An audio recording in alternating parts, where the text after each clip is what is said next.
এগুলো কি বলছে? আমার ছবি? না, এটা বন্ধ করতে হবে।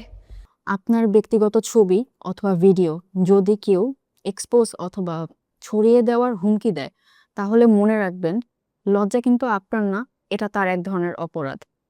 কেউ যদি আপনাকে বলে যে টাকা না দিলে ছবি ছড়িয়ে দিব, অথবা কথা না শুনলে ভিডিও ফ্যামিলির কাছে পাঠিয়ে দিব, তাহলে এটা কিন্তু শুধুমাত্র একটা অমূলক ভয় দেখানো না, বরং এটা একটা আইনগতভাবে অপরাধ হিসেবে গণ্য হতে পারে।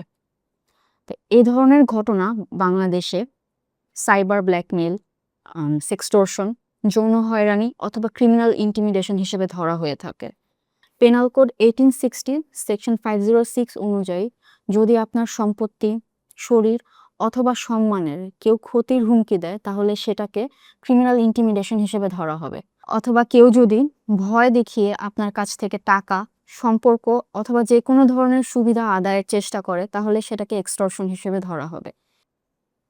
এছাড়াও এই ধরনের অপরাধের জন্য বাংলাদেশে কিছু স্পেশাল আইন আছে, যেমন সাইবার নিরাপত্তা আইন 2023, পর্নোগ্রাফি নিয়ন্ত্রণ আইন 2012। এ সকল আইনের অধীনে এরকম অপরাধ সংগঠিত হলে 5 থেকে 7 বছর পর্যন্ত সর্বোচ্চ কারাদণ্ড এবং অর্থদণ্ডেরও বিধান রয়েছে। তো আপনার সাথে যদি এমন হয়, সেক্ষেত্রে আপনি কি করবেন? প্রথমত, চ্যাট ডিলিট করবেন না। স্ক্রিনশটস, স্ক্রিন রেকর্ডিংস, উক্ত ব্যক্তির নাম, নাম্বার, আইডি অথবা সে যে আপনার কাছে টাকা চাইলো সেটার প্রমাণ সবকিছু সংরক্ষণ করবেন।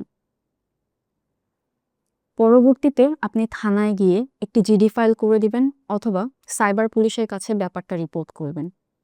যদি বিপদ অনেক গুরুতর হয়ে থাকে অথবা ইমার্জেন্সি কেসে আপনি 999 কল করে হেল্প চাইবেন।